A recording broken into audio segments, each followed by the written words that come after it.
নমস্কার, আপনারা দেখছেন কড়া খবর। এখন কড়া খবরে দেখুন, শিল্পী ক্রিয়েশনসের এক ব্যতিক্রমী ও অন্য স্বাদের বাংলা ছবি অনলাইন হবে প্রিমিয়ার শো। সবাই তো প্রশংসাই করলেন, বিশেষ করে কন্টেন্ট এবং আমার সংলাপের প্রশংসা সবাই ভীষণভাবে করেছেন। এতে আমি আত্মশক্তি পাচ্ছি। প্রথম কাজ তো, যদিও আমার প্রোডাকশন হাউসে এটা পূর্ণদৈর্ঘ্যের ছবি প্রথম, আগে অনেক ছবি হয়েছে, ওটিটি প্ল্যাটফর্মে চলছে, একটা শর্ট ফিল্ম মা অনেক জায়গায় পুরস্কৃত হয়েছে। আর একটা ভালো বার্তা দিই, একজন পরিচিত টলিগঞ্জের প্রযোজক যিনি বহু ছবি করেছেন, উনি এসেছিলেন আমার আমন্ত্রণে ছবি দেখতে। উনি খুব আপ্লুত হয়েছেন, আজকে থেকেই আমাকে বুক করে গেছেন অ্যাজ সুন অ্যাজ পসিবল ওনার সাথে বসে আমার পরের ছবি করার জন্য। আমার কাহিনী নিয়েই উনি ছবি করবেন।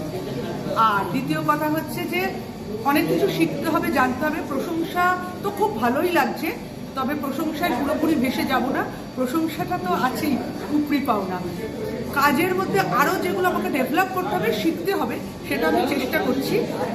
এত মানুষের উপস্থিতি, আশীর্বাদ, প্রশংসা ও ভালোবাসা আমাকে নতুন করে এগোবার পথ দেখালো এবং আমাকে আরও সুগঠিত করলো। আমরা জানি শিল্পী চক্রবর্তী, মানে একাধারে যেমন অভিনেত্রী, অপরদিকে তার নামও শিল্পী। কিন্তু শিল্পীর ভবিষ্যৎ পরিকল্পনা কি সামাজিক দায়বদ্ধতার ক্ষেত্রে?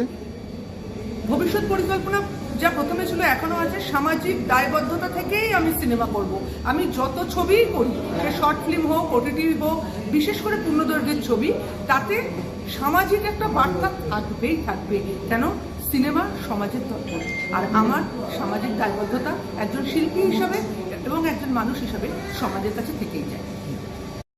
এদিন প্রিমিয়ার শোয়ে উপস্থিত ছিলেন স্বনামধন্য পরিচালক অশোক বিশ্বনাথন। ছবিটি দেখার পর কি জানালেন তিনি, তাই শুনে নেব এখন। এবং এই ছবিটি দেখলাম, আমার মনে হলো যথেষ্ট কৌতূহল উদ্দীপক একটি ছবি। আমার মনে হয় মানুষজন দেখবে, কারণ অনলাইনকে একটা নতুন ভাবে দেখানো হচ্ছে। অনলাইন যে সব নয়, এরকম একটা বার্তা দেওয়া হচ্ছে। মানুষের যে অনুভূতি, যে অনুভব এবং পারস্পরিক যে সম্পর্ক, সেটা একান্ত ব্যক্তিগত, মনের গহনে তার নানান অনুরণন, এবং সেইগুলো নিয়েই এই ছবি। অনেক চরিত্র, সেই দিক থেকে পরিচালককে ধন্যবাদ। অনেক চরিত্র আছে, অনেকেই খুব সুন্দর অভিনয় করেছেন। আলাদা করে কারোর কথা বলবো না, কিন্তু প্রত্যেকে একটা জায়গা তৈরি করেছে। আর চিত্রনাট্যটাও আমার কাছে মনে হয়েছে যথেষ্ট আকর্ষক। একটাই কথা বলবো, এটা বিভিন্ন মানুষের বিভিন্ন মত। হতে পারে যে মূল যে জায়গাটা, সেইটা শেষের একটু আগেই আমরা পেয়ে গেছিলাম, তারপরে উপসংহার। কিন্তু এটা হতেই পারে, একটা ভারসাম্যর ব্যাপার। কিন্তু সামগ্রিক দিক থেকে একটা আমি বলবো অত্যন্ত সুন্দর অভিজ্ঞতা। শিল্পী হচ্ছে আমার অনেক দিন আগেকার আমার বন্ধু বোন, মানে যা বলতে পারি না কি। শিল্পী লেখালেখি করছে, কিন্তু শিল্পী ছিল অভিনেত্রী, অভিনয় করে ছোটখাটো পাঠ করছে, স্ট্রাগল করছে। সেই শিল্পী হঠাৎ একদিন আমার সঙ্গে যোগাযোগ করে বলল, দিদি আমি একটা ছবি করি, অনলাইন হবে, তাতে তোমাকে একটা পাঠ করতে হবে এবং বড় পাঠ। আমি বললাম, তুই ছবি করবি? বলে হ্যাঁ দিদি বলবো, বলে গল্পটা শোনাবো। আমি এক কথায় রাজি হয়ে গেলাম। সত্যি আজকে ছবিটা দেখলাম, পুরো খুব মন দিয়ে দেখলাম।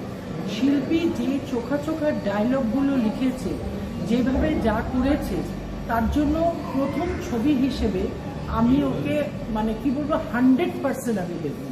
আমি আজকে এই মিডিয়াতে আজকে 35 বছর ধরে রয়েছি।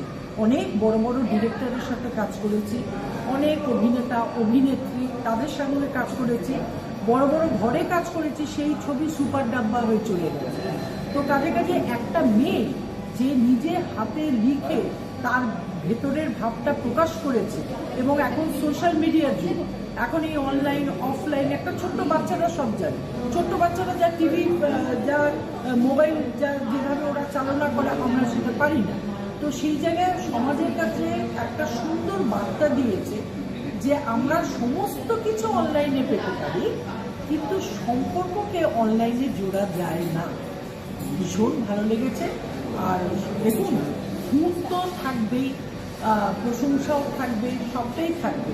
সবাই যদি এসে হলে দেখে তাহলে শিল্পীর মানসিকতাটা আরও ভালো লাগবে, ও ইন্সপায়ার্ড হবে, ভবিষ্যতে ও একটা সফল পরিচালিকা হবে। এবং আপনারা এসছেন, এতক্ষণ ধরে দেখেছেন। আমি জানি যে আপনাদের এই ছবিটা ভালো লেগেছে, কারণ সেটা একটা রিয়াকশন তো পাওয়া যায়, সেটা অনুভব করতে পারছিলেন। এরপরে আর এরকম আমি খুব ভালো অভিনয় করি আর শিল্পী খুব ভালো ডিরেক্টর, বাজে কথা করে লাভ কি? ভালো তো লেগেছে আপনাদের, এনিওয়ে। তাও সবাইকে ধন্যবাদ জানাচ্ছি শিল্পী তরফ থেকে, এবং আমি নিজে এই প্রোডাকশনের সঙ্গে ইনভলভ ছিলাম সেই হিসেবে। Thank you everybody.